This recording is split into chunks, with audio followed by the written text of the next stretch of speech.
Hello all, welcome to Paritranaya IAS Academy. In today's video, we shall discuss about the different types of accounts maintained by the Government of India. So, one is Consolidated Fund of India, next is Contingency Fund of India and Public Account. So, in this video, we shall look into the differences between these different accounts. So, first, we shall start with Consolidated Fund of India. So, Consolidated Fund of India is mandated by Article 266 of the Constitution. It means Article 266 of the Constitution says that there should be a Consolidated Fund of India. Article 266. So, what all things will go into Consolidated Fund of India? So, the first one is revenue received by government. So, what do we understand by revenue received by government? Revenue received means the income which comes to the government. So, what are the various revenues received by the government? The various revenues received by the government can be revenue receipt, or it may be capital receipt. Revenues received by the government may be revenue receipt or capital receipt. So, we will be discussing in detail about the revenue receipt and capital receipt in the future videos. But for time being, assume that an example of a revenue receipt is income tax. Income tax. So, the income tax that we pay, it is part of revenue receipt. GST which we pay is a part of revenue receipt or revenue income. What is capital receipt? Now, let us assume government sells a property. Government sells some property. After selling property, whatever the amount it receives, so that is capital receipt. That is capital receipt. So all these revenues received by the government will go into Consolidated Fund of India. Consolidated Fund of India. Next, loans raised by it. So government requires loan. Government requires amount. So whenever it raises loan, whenever it takes a loan, let us assume government takes a loan from a bank called as SBI. So government takes loan from SBI. This is just an example. So when it takes this loan, so where does the amount go? The amount goes into what? Consolidated Fund of India. Consolidated Fund of India.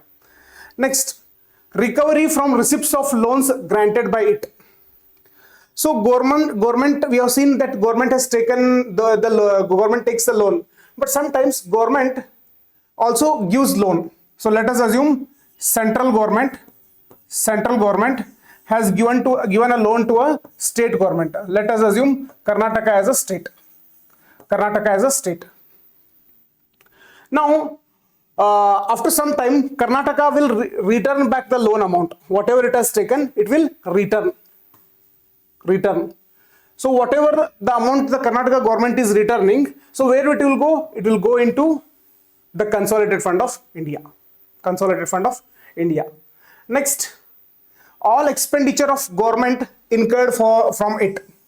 Expenditure of government. So can you give me an example of expenditure of government? So there are many expenditure of government. I will take just one or two examples. So salary. So salary of all the government employees. It's an expenditure. So if a government purchases new defense equipment, some new radar or new helicopter,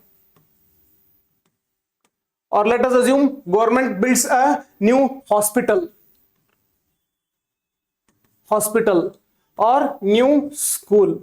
So all these are examples of expenditure. So all expenditure of government will be incurred from Consolidated Fund of India. Okay, means we will withdraw the amount from the Consolidated Fund of India to build a school, to build a hospital, to purchase helicopter and to purchase radar and so on.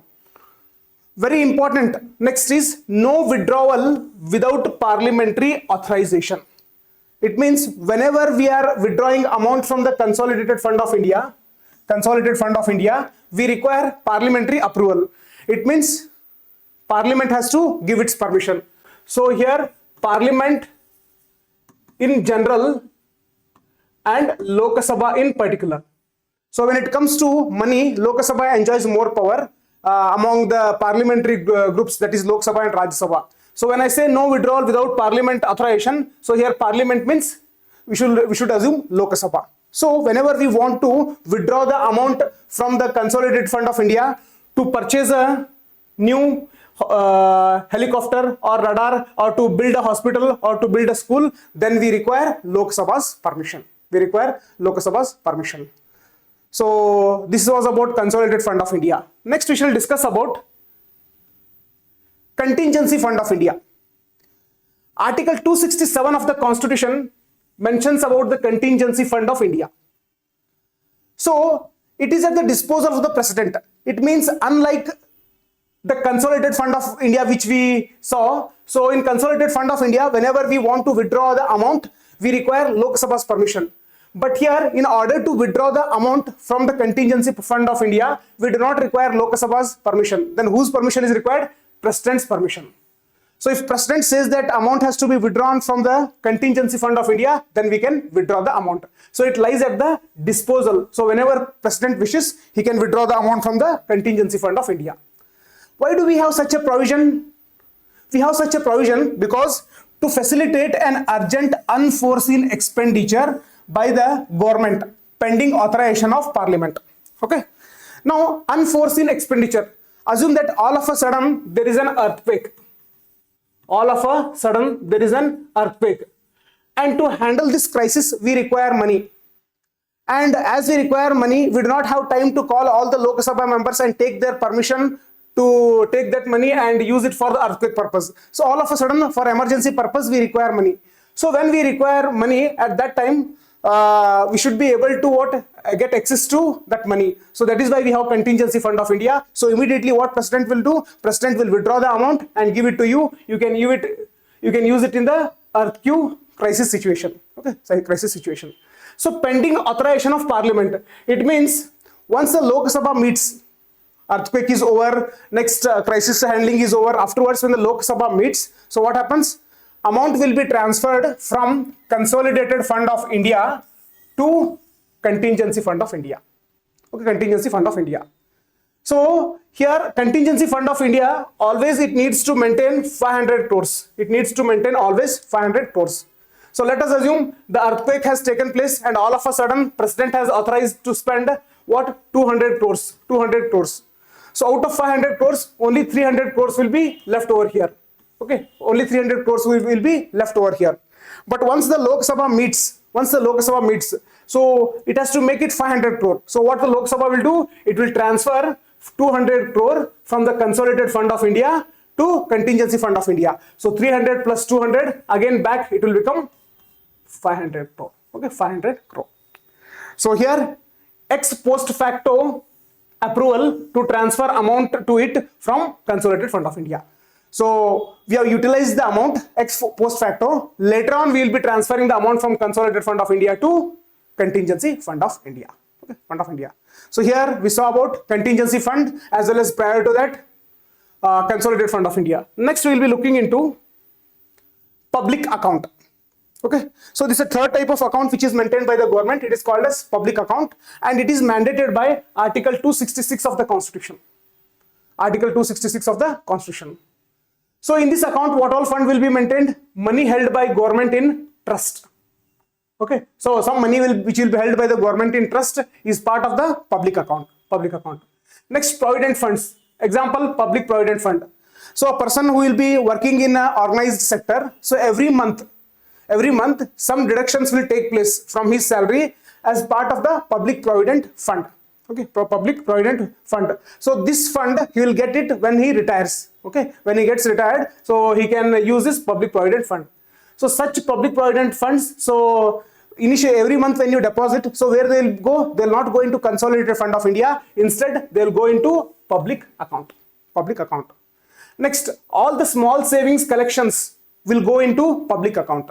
An example is Sukanya Samruddhi scheme. So in Sukanya Samruddhi scheme, we know that in order to promote the child's education and future, we have a scheme called as Sukanya Samruddhi scheme. So here, whatever the contributions we make, okay, so that girl child will be able to access it only after she attains the age of 18 years. So every month or every year, whatever the contributions we make to the Sukanya Samruddhi scheme, as a parent, as a mother or as a father, so that amount will go into public account of India. Public account of India.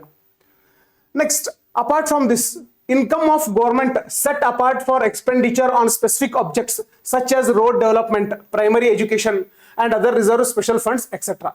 Okay. Now, what the government will do? It has Consolidated Fund of India. It has a plan to build a school, let us assume after 6 months. But it is not sure that after 6 months it will be having all the required money. So what it will do, for the time being, from the Consolidated Fund of India in the public account, it will transfer some amount.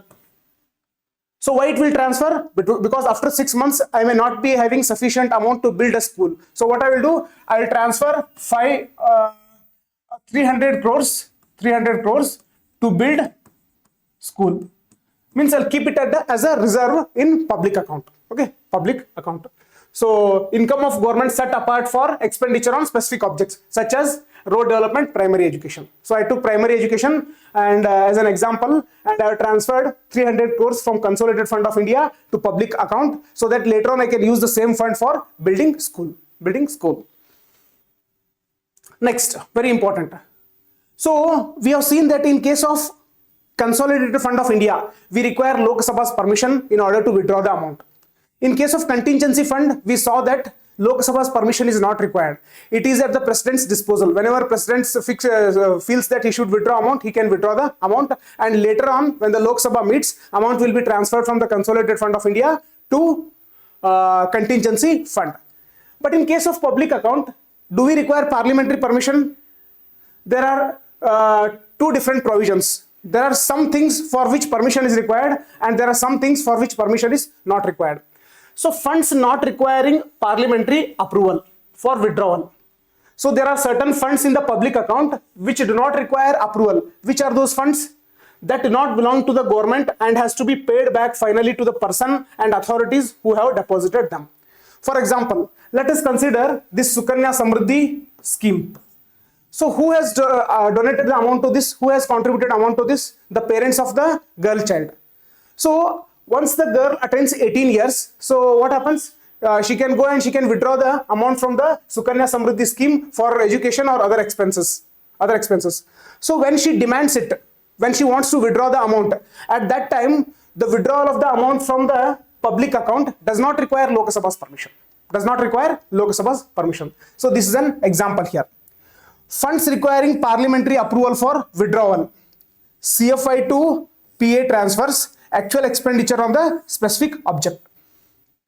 So we have seen with the help of an example that government has reserved some funds for building a school. So 300 crore rupees we had reserved. So we have transferred it from Consolidated Fund of India to public account.